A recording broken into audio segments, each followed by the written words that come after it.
बिस्मिल्लाहिर्रहमानिर्रहीम।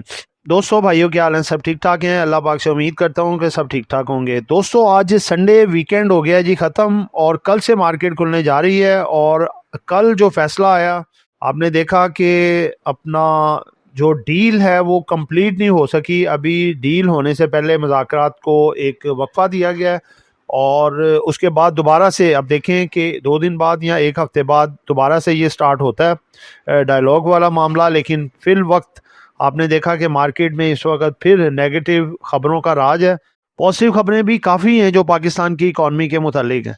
तो आज की जो वीडियो है काफ़ी इम्पॉर्टेंट आपके लिए हो सकती है, क्योंकि इसमें आपको नेगेटिव पॉजिटिव ट्रिगर मार्केट के बताएंगे। आगे आपने भी फैसला करना है कि आप किस रुख बैठेंगे। आपको भी जब मार्केट तजिए में जाएंगे सब कुछ बताएंगे कि आगे क्या करना है और आगे क्या हो सकता है। ठीक है, तो बहुत इंपॉर्टेंट वीडियो है। आज के वीडियो के जो पार्ट्स होंगे, आपको पता है वीकली वीडियो है, वीकली डाटा आपके साथ पूरा शेयर करेंगे। उसके बाद जो कंपनीज पे आउट्स जिनके बाकी रहते हैं अगले वीक में, वो आपके साथ शेयर करेंगे। पॉजिटिव नेगेटिव ट्रिगर्स आपके साथ शेयर करेंगे। और इसके साथ साथ आप देखें कि आज कमेंट्स आपके जो आपने क्वेश्चन पूछे हैं कमेंट्स में, उनके भी आंसर दिए जाएंगे। वीकली वीपीलीपी है और इसके साथ साथ मार्केट की वीकली कैंडल और मार्केट का तजिया। जिन दोस्तों ने चैनल को सब्सक्राइब नहीं किया, सब्सक्राइब कर लें। जो दोस्त हमारे सिल्वर, गोल्ड और लर्निंग ग्रुप में आना चाहते हैं और इसके साथ पाकिस्तान स्टॉक मार्केट में अकाउंट खुलवाना चाहते हैं, सामने नंबर चल रहा है, वॉइस मैसेज करके डिटेल हासिल कर सकते हैं। जी दोस्तों, व्लॉग स्टार्ट करने जा रहे हैं जी। सबसे पहले जी वीकली समरी। वीकली समरी में अगर आप देखें तो सबसे पहले जी वीकली रिटर्न मार्केट ने इस दफ़ा पॉजिटिव दिया है जी। और ये कितना है? ये है जी प्लस में 11.17%, यानी कि अच्छा रिटर्न है। उसके बाद अगर देखें वीकली पॉइंट्स में जो इजाफा हुआ है 16,791। दोस्तों देखें, वीकली बेसिस पे बहुत देर बाद एक बड़ा इजाफा देखने में सामने आया। वीकली हाई जो लगा 1,68,290, वीकली लो लगा 1,47,771, वीकली क्लोजिंग आई है जी 1,67,191। अच्छी क्लोजिंग है, यानी कि डाटा देखें शो कर रहा है कि मार्केट आपकी आगे अच्छी है। वीकली रेंज मार्केट की जो रही वो रही जी 20,519 पॉइंट के अराउंड मार्केट घूमी है, जो कि बहुत अच्छी एक रेंज है ये वाली। आगे नेक्स्ट जो है वो आपके सामने रखने जा रहे हैं जी इम्पॉर्टेंट पे आउट्स। इम्पॉर्टेंट पे आउट्स में सबसे पहले KSBP है जी। इसका डिविडेंड है ₹1। इसकी 13 अप्रैल जो है वो एक्स डेट है। एबॉट ₹40 का डिविडेंड है, 14 अप्रैल इसकी एक्स डेट है। उसके बाद है FCEPL, ₹3.5 का डिविडेंड है और 15 अप्रैल इसकी एक्स डेट है। RMPL ₹150 का डिविडेंड है और 16 अप्रैल इसकी एक्स डेट है। उसके बाद देखें तो ए लाइफ ₹1.5 डिविडेंड है, 17 अप्रैल इसकी एक्स डेट है। AICL ₹2 पर शेयर डिविडेंड है, 17 अप्रैल एक्स डेट है। वाफी इंटरनेशनल ₹4 इसका डिविडेंड है और 17 अप्रैल इसकी एक्स डेट है। AGIC ₹2.50 डिविडेंड है और 17 अप्रैल इसकी एक्स डेट है। दोस्तों, तीसरे सेगमेंट की तरफ आते हैं, पॉजिटिव और नेगेटिव ट्रिगर। सबसे पहले आपको पता है हम पॉजिटिव हैं और पॉजिटिव ट्रिगर आपके सामने रखने जा रहे हैं। सबसे पहले नेगेटिव ट्रिगर भी आपके साथ शेयर करेंगे। पॉजिटिव ट्रिगर्स में है जी temporary ceasefire between USA and Iran जो हुआ है, ये पॉजिटिव ट्रिगर है। JD Vance and other high profile personalities in Pakistan for the peace talks.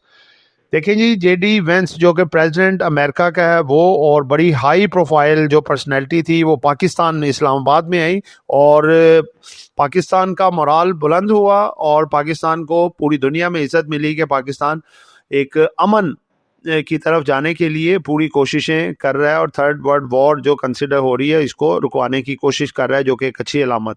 उसके बाद है जी positive development regarding peace talks in Islamabad, huge investment expected in Pakistan after a prominent role in ceasefire mediation। ठीक है जी। Petrol and diesel prices decline again. State Bank of Pakistan reserves increase. देखें, पैसा देने के बावजूद स्टेट बैंक ऑफ पाकिस्तान के reserves में इंक्रीज आ रहा है। No increase in interest rate expected. Massive comeback of volume देखें, पिछले वीक में एवरेज तकरीबन 800 से 900 मिलियन का वॉल्यूम लगा है, जो अच्छा कंसिडर हुआ है। और पहले दिन जब मार्केट में तेजी आई सीज फायर के हवाले से 1.25 अरब का भी वॉल्यूम लगा था। दोस्तों रेड ट्रिगर जो है, नेगेटिव ट्रिगर्स, जो रेड सिग्नल वो थोड़े हैं, वो आपके सामने रखने जा रहे हैं। Final deal between the US and Iran still not done. Crude oil prices are still volatile, market थोड़ा हाइक में खुल सकती है। Trump threats to Iran if they fail make a deal war will continue again. ये भी negative है, लेकिन इतनी ज्यादा नहीं। उसके बाद दोस्तों चौथा सेगमेंट, आपके कमेंट्स के जरिए सवालात जो हमारे सब्सक्राइबर हैं और उनके जवाबात। फर्स्ट क्वेश्चन है जी, इस्लाम लॉन्ग टर्म के लिए पेस और क्विज कैसे हैं? नासिर हुसैन फ्रॉम मानसहरा। नासिर भाई देखिए, लॉन्ग टर्म के लिए पेनी स्टॉक नहीं रखे जाते, ब्लू चिप स्टॉक, डिविडेंड वाले स्टॉक रखे जाते हैं, जैसे हब पावर कंपनी है, मिजान बैंक है, या फिर उसके अलावा मारी एनर्जीज है, पोल है, ओजीडीसी है, पीपीआई, इस तरह के शेयर रखे ना लॉन्ग टर्म। ये छोटे जो पेनी स्टॉक होते हैं, ये जितने मर्जी भी हो जाएं, कहलाते ये कचरा ही है, ठीक है ना। तो मेरा ख्याल है इनको आप अवॉइड करें, जो आपको बताएं उस तरह के डिविडेंड यील्ड वाले रखें, लॉन्ग टर्म रखने हैं तो उनका एडवांटेज होगा, ठीक है। ये शॉर्ट टर्म में इनमें आप शॉर्ट टू मिड टर्म इनको रख सकते हैं, अच्छा जहाँ पे गेन आए निकाल दें, ठीक है, क्योंकि ये फिर वापस आ जाते हैं, ये चीज़ है। अगला क्वेश्चन है जी, instead of PPL OGDC is much better.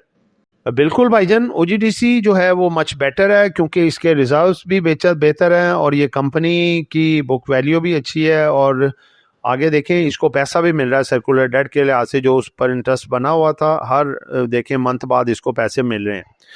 अगला क्वेश्चन है जी, माशाल्लाह सर जी, you are great, thank you जी, जजाकल्ला। आपके अप्रिशिएटेड मैसेज हमारी वर्किंग को और बढ़ाते हैं और हम कोशिश करते हैं कि इससे भी ज़्यादा अच्छी वर्किंग करके आप तमाम दोस्तों के लिए वीडियो बनाएं।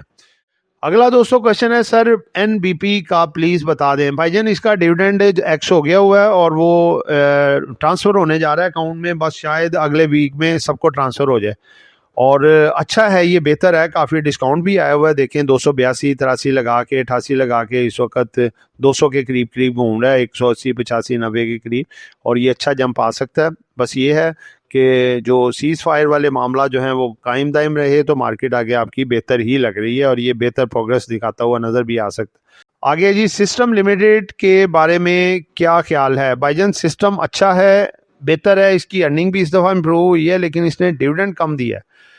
बहरहाल फिर भी टेक्नोलॉजी सेक्टर चल रहा है और इंशाल्लाह ताला ये भी अच्छा चल सकता है, आगे मूव अच्छी दिखा सकता है। अगला क्वेश्चन है जी, please explain Engro Holding fundamental. भाईजान fundamentally very much strong, long term रखने वाला ये स्टॉक है, स्ट्रॉन्गली रिकमेंडेड होल्डिंग रखना चाहिए।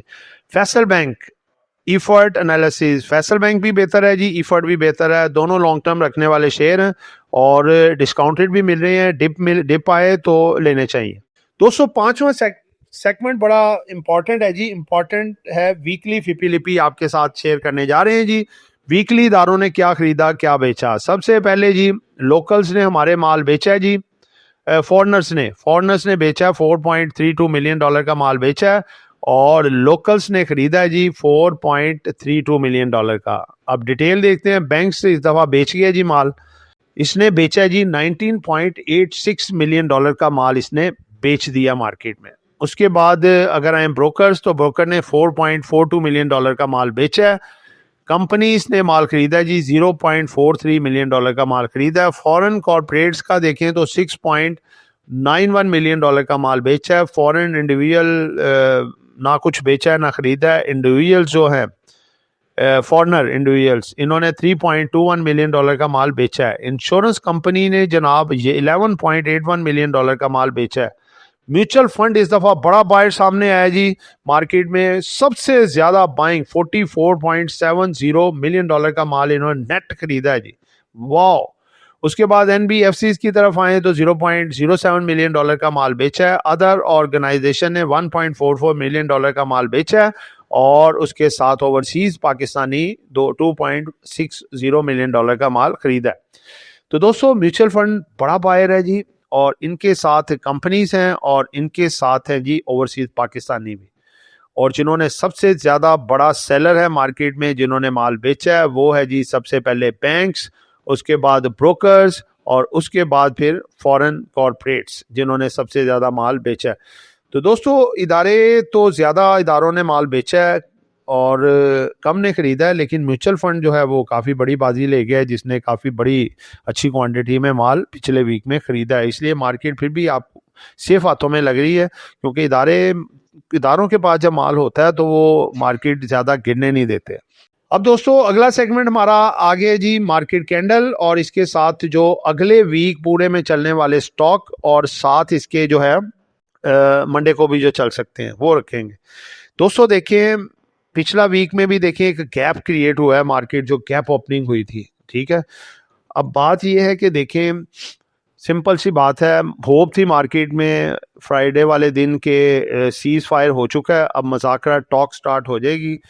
डेलीगेशंस वफूद आ रहे हैं अमेरिका के भी और इसके साथ साथ ईरान के भी, और उम्मीद लग रही है कि डील कामयाब होगी, ठीक है। तो मार्केट बढ़ी भी, लेकिन बाज़ लोगों ने प्रॉफिट टेकिंग को भी तरजीह दी, क्योंकि ज़ाहिर बात है वीकेंड पे कोई अच्छी बुरी खबर भी आ सकती है, तो इस वजह से उन्होंने थोड़ा अपने आप को सेफ साइड किया, डिफेंसिव मोड में जो है प्रॉफिट टेकिंग की और कैश को भी साथ उन्होंने रखा। तो हमारी भी बिल्कुल यही स्ट्रेटजी थी कि मार्केट जब भी बेहतर होती है हम प्रॉफिट टेकिंग करते हैं।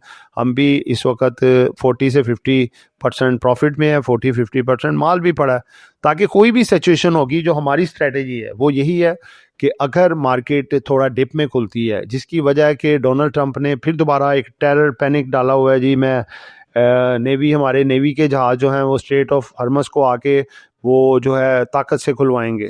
तो दोस्तों ताकत तो नहीं ना चलती, ऊपर से देखें सीज फायर हुआ है और उसमें ये ताकत कैसे आजमाएंगे, ठीक है। तो ये मार्केट के लिहाज से एक नेगेटिव चीज़ है, ठीक है। और दूसरे लिहाज से दूसरी तरफ अगर हम देखें इसके अलावा, तो अच्छी खबरें ये भी हैं कि डोनाल्ड ट्रंप के ट्वीट में भी और जेडी वेंस ने भी, जो प्रेसिडेंट ऑफ अमेरिका हैं, उन्होंने कहा जी कि हम काफ़ी हद तक डील में एक दूसरे के करीब पहुंच चुके हैं, लेकिन जो एटमी हथियारों वाला मसला है वो उसकी हम परमिशन इनको नहीं दे सकते, जबकि ईरान कहता है जी हमारा दुश्मन मुल्क इसराइल अगर एटमी मुल्क है तो हम क्यों नहीं बन सकते, ठीक है। और ये आपस में इनके झगड़े और ये मामला सारे चल रहे हैं।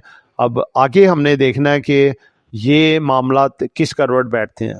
देखें, जो हमारी एक राय है, हमारा एक एनालिसिस है कि देखें, जो जंगों के मामलात होते हैं या कोई भी लड़ाई झगड़े के मामलात होते हैं वो फौरी तौर पे सॉल्व नहीं होते, ठीक है। इसको थोड़ा टाइम लगता है। तो ये सैटरडे और फ्राइडे सैटरडे ये नॉट इनफ डेज, 2 दिन में तो आप कहें सारे मामला सेटल हो जाए, मुश्किल है। जहाँ तक हमारा एनालिसिस है कि मुज़ाकरात आगे बढ़ेंगे, इसका दूसरा फेज़ भी होगा, तीसरा भी होगा और मे भी ये चौथा पांचवा भी हो। सीज़ फायर का के 14 दिन है, अगर ये टाइम पीरियड ख़त्म भी हो जाता है और फिर आगे मामलात को चलाना होगा, तो इसमें ये है कि दोबारा से ये दोनों मुल्क जो है यूएसए और जो है ईरान, ये सीज़ फायर को एक्सटेंड कर सकते हैं, यानी कि दोबारा ये 2 माह का कम से कम सीज़ फायर लगा सकते हैं, क्योंकि उसके अंदर खुला डुला टाइम हो, उसके अंदर सारी नेगोशिएशन होके बातचीत किसी पाया तकमील तक पहुंच जाए, ठीक है। इस चीज़ों को ज़हन में रखें। तो दोस्तों इस असना में मार्केट रिगार्डिंग इस तरह चलेगी, अगर ज़्यादा एस्केलेशंस नहीं हुई, ज़्यादा अटैक्स नहीं हुए, तो मार्केट आपकी नॉर्मल परफॉर्म करेगी। अगर बहुत ज़्यादा हद से ज़्यादा अटैक हुए कोई एक मुल्क के दूसरी तरफ जो जंगों में शामिल है, तो मार्केट उसका एक टेम्परेरी इम्पैक्ट ज़रूर लेगी, क्योंकि ये सीज़ फायर की खिलाफ वर्जी होगी। तो दोस्तों बात ये है कि देखें, सिंपल स्ट्रेटजी यही है कि हम तो कल अगर डिप मार्केट एक छोटी मोटी लेती है 1000-1500-2000 पॉइंट की, तो हम डिप में थोड़ा थोड़ा करके ऐड करेंगे, बाय करेंगे यानी कि। और मार्केट रिकवर होने के भी कल बड़े चांसेस हैं, क्योंकि पाकिस्तान की पॉजिटिव खबरें हैं। सऊदी अरेबिया जो है वो $10 बिलियन ग्वादर वाली साइड पे रिफाइनरी में इन्वेस्ट करने जा रहे हैं। सऊदीया, कतर और तुर्की पाकिस्तान के साथ जो है डिफेंस पैक्ट एग्रीमेंट करने जा रहे हैं, जिसके थ्रू पाकिस्तान को $10 बिलियन रिसीव हो सकता है। और इसके अलावा देखें कि काफ़ी पॉजिटिव खबरें हैं, क्योंकि हमारा पोर्ट भी देखें कराची वाला, जो यूए के कारोबार बिल्कुल ठप हुए हैं, वहाँ पे ज़बरदस्त किस्म की आप देखें कि बिज़नेस हो रहा है वहाँ पे, और पाकिस्तान की समझ लें कि एक तरह की लॉटरी निकल आई है, और ये कंटिन्यू भी इंशाल्लाह ताला रहेगा। तो दोस्तों कल मार्केट की रेंज अगर टेक्निकली बात करें तो मार्केट का रेजिस्टेंस लेवल 1,70,000 से 72,000 का है, जो ट्रेंड चेंजिंग लेवल होगा। अगर कल मार्केट इसको ब्रेक करके ऊपर सस्टेन करके क्लोजिंग दे देती है 1,70,000 से 72 के जोन से ऊपर क्लोजिंग, तो मार्केट आपके तेज़ी वाले रडार पे आ जाएगी अकॉर्डिंग टू टेक्निकल्स। और अगर खुदा ना खास्ता थोड़ा पैनिक आता है डाउन साइड पे, तो मार्केट के पास जो सपोर्ट होगी 1,65,000 और 1,62,200 की। ठीक है, तो दोस्तों जो इम्पोर्टेंट स्टॉक्स हैं वो आपके सामने मैं रखने जा रहा हूँ जो पूरे वीक में ज़बरदस्त परफॉर्मेंस आगे दिखा सकते हैं। दोस्तों इसमें है जी, सबसे पहले नंबर पे हब पावर कंपनी, दूसरे पे OGDC, PPL, NML, BOP, PPL, FFC, Engro holding. ये स्टॉक्स हैं जो ज़बरदस्त किस्म की आगे परफॉर्मेंस दिखा सकते हैं और मंडे को काफ़ी तेज़ी में ये नज़र आएंगे। तो दोस्तों ये एक एजुकेशन पर्पस वीडियो थी, नॉट बाय सेल कॉल। कुछ भी खरीदना है या बेचना है आपने अपनी मर्जी करनी है। दुआ में याद रखिएगा। आपका दोस्त हामिद शहजाद। अल्लाह हाफिज़।